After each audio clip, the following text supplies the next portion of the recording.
जय Hind. Next video में हमने हिंदी भाषा के विकास को क्लियर किया था, जिसमें भारतेंदु पूर्व युग, भारतेंदु युग, द्विवेदी युग और छायावादी यानी कि छायावादोत्तर युग तक को हमने क्लियर कर लिया था। इसमें जितने भी क्वेश्चन इंपोर्टेंट थे वो सभी क्वेश्चनों की हमने चर्चा की थी। आज इस वीडियो में संविधान हिंदी भाषा को कैसे स्थान प्रदान करता है, कितने आर्टिकल्स हैं, कौन कौन से भाग में इनको रखा गया है, उसकी चर्चा करेंगे। जैसे कि संसद में किस भाषा का प्रयोग किया जाता है, विधानमंडल में किस भाषा का प्रयोग किया जाता है, कौन सा अनुच्छेद है, कौन सा भाग है, कौन सा अध्याय है, इसके बारे में चर्चा करेंगे। क्या संघ और राज्य के बीच जो आपस में बातचीत होती है वो किस भाषा में होती है, क्या संघ इसका आदेश दे सकता है कि मैं अंग्रेजी भाषा में ही बात करूंगा या नहीं करूंगा, इसकी भी हम चर्चा करेंगे। 8वीं अनुसूची है, 8वीं अनुसूची में पहले 14 राजभाषाएं थी, आज 22 राजभाषाएं हो गई हैं। 18 बोलियां हैं, 5 उपभाषाएं हैं, तो इसकी भी हम देखो 18 बोलियां, 5 उपभाषाओं की चर्चा हम नेक्स्ट वीडियो में करेंगे। इस वीडियो में केवल 22 जो राजभाषाएं उसकी चर्चा करेंगे। ये बताएंगे कौन सा संविधान संशोधन हुआ, कितनी जो राजभाषाओं थी उनको कौन कौन सी राजभाषाओं को बढ़ाया गया था, एक साथ बढ़ाएंगे जी, तो उसकी हम इस वीडियो में चर्चा करेंगे। देखो यहाँ पे हमने संविधान का भाग लिखा है, यहाँ पे अध्याय लिखा है, यहाँ पे वो अनुच्छेद लिखा है जिस अनुच्छेद में जिसका प्रावधान किया गया है। जैसे कि संविधान का भाग 5, इसमें एक भी इसका कोई अध्याय नहीं है, अकेला भाग है। भाग 5 अनुच्छेद 120 कहता है कि संसद में प्रयोग की जाने वाली भाषा, संसद में किस भाषा का प्रयोग किया जाएगा। तो वर्तमान में जो संसद में जिस भाषा का प्रयोग किया जाता है वो है अंग्रेजी। ठीक है, देखा है ना, जूता चप्पल संसद में चलते हैं तो अंग्रेजी भाषा में चलते रहते हैं। अच्छा विभाग होता है, आप जानते हैं उस चीज को। यदि यहाँ पे किसी अन्य भाषा का प्रावधान किया जाए तो क्या हो सकता है। हाँ, यदि हम भाग 7 देखें तो अध्याय देखें 3रा, आर्टिकल्स देखें 349, तो संसद में अन्य भाषा का प्रावधान भी हो सकता है, लेकिन इसके लिए कब होगा, देखो संसद में अन्य भाषा का प्रावधान होगा, लेकिन इसके लिए राष्ट्रपति की पूर्व अनुमति होनी चाहिए। ये कहता है 349। भाग 6, संविधान का भाग 6 आर्टिकल 210 कहता है कि किसी राज्य के विधानमंडल में प्रयोग की जाने वाली भाषा। देखो किसी राज्य के विधानमंडल में किस भाषा का प्रयोग किया जाएगा ये तय करना होता है कि उस राज्य की राजभाषा क्या है। जैसे कि पंजाब है तो वहां पर पंजाबी बोली जाती है, तो वहां का जो विधानमंडल होगा वो पंजाबी को ही मान्यता प्रदान करेगा, ये हमें याद रखना है। जैसे कि उत्तर प्रदेश में हिंदी को मान्यता प्रदान, हिंदी राजभाषा है, यहाँ की राज्यभाषा है, तो हिंदी में ही विधानमंडल में सभी कार्यवाही की जाएगी। या तो उस राज्य की विधानमंडल में प्रयोग की जाने वाली राज्यभाषा हो सकती है, या हिंदी राजभाषा हो सकती है, या अंग्रेजी भी हो सकती है, ये भी हमें याद रखना है। ठीक है, ये भाग 6 है, अनुच्छेद 210 है। भाग 7 का अध्याय इसके 4 किए गए हैं, तो पहला अध्याय देखेंगे हम जिसमें संघ की भाषा के बारे में है। अनुच्छेद 343, अनुच्छेद 343 कहता है कि संघ की राजभाषा हिंदी होगी।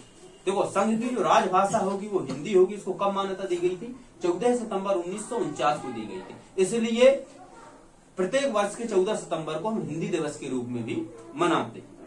तो संघ की राजभाषा क्या होगी, हिंदी होगी। लिपि जो होगी वो देवनागरी होगी। तो अंतरराष्ट्रीय अंक होंगे वो 0, 1, 2, 3, 4, 5, 6, 7, 8, 9 ये होंगे।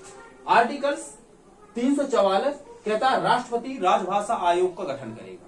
राष्ट्रपति राजभाषा आयोग का गठन करेगा, हिंदी के प्रचार के लिए अधिकाधिक प्रयास करेगा कि हिंदी को हम मान्यता जल्दी दे। ये राष्ट्रपति का कर्तव्य होगा, लेकिन देखो देते नहीं।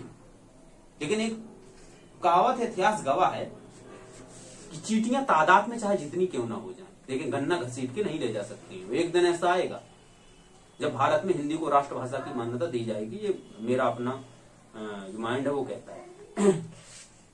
अगला देखेंगे हम भाग 7 का अध्याय 2, जिसमें प्रादेशिक भाषाओं के बारे में प्रावधान किया गया है। अनुच्छेद 345, जिसमें किसी राज्य का विधानमंडल शासकीय प्रयोजनों के लिए अपनी राजभाषा हिंदी का प्रयोग कर सकता है।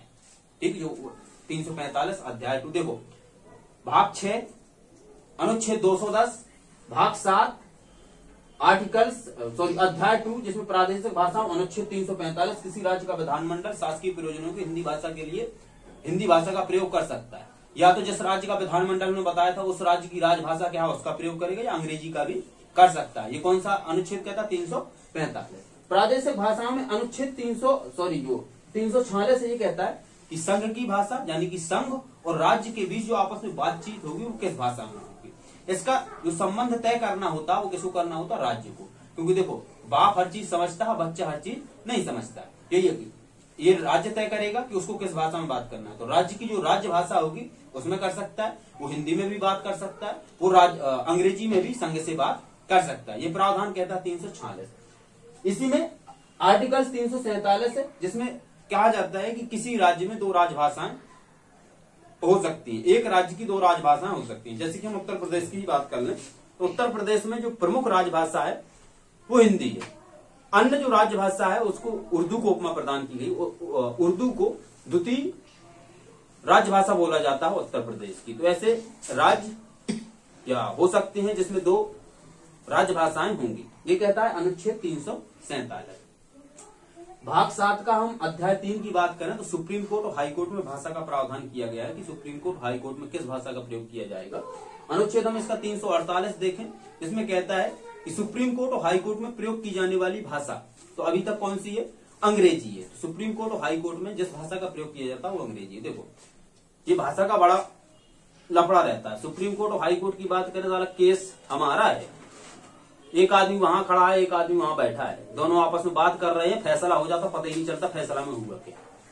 अरे तो भाई ऐसी भाषा का क्या मतलब निकलता है कोर्ट में या कहीं पे कि जिसमें जिसका केस है वो ज्यादा जानेगा उसके बारे में, कि जो केस उसका लड़ रहा है यानी कि लॉयर है वो ज्यादा जानेगा। भाई मेरा केस है तो मैं उसमें ज्यादा जानकारी प्राप्त करूंगा ना, मुझे जानकारी ज्यादा है कि मेरे साथ क्या हुआ था क्या नहीं हुआ था। मेरा वकील केस लड़ रहा है, जज आदेश दे रहा है, दोनों का आपस में बात हो जाती है अंग्रेजी भाषा, मुझे पता ही नहीं अंग्रेजी भाषा में हुआ क्या, फैसला मेरे सामने आ जाता है। ये है भाषा।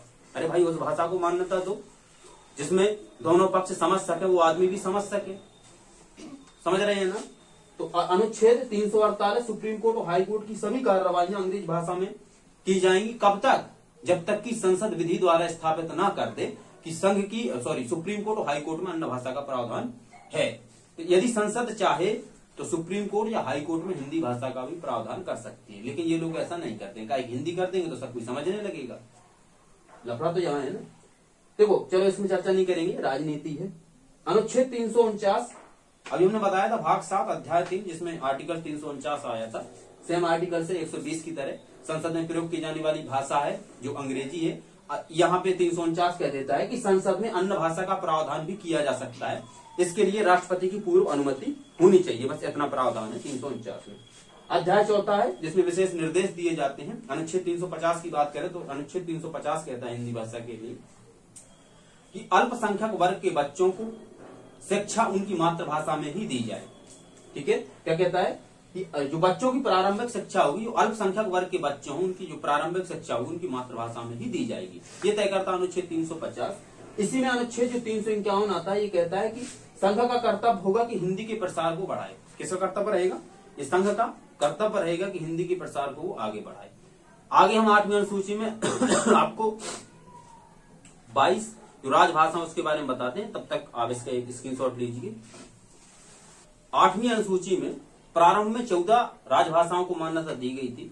बाद में जनता के कहने पर और मांग के आधार पर 22 राजभाषाओं को मान्यता दी गई।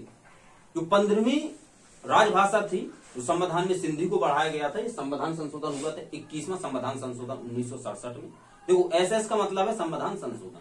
ये पूछा जाता है कि सिंधी को कब मान्यता प्रदान की गई थी राजभाषा के रूप में। तो 21वां संविधान संशोधन था जो 1967 में किया गया।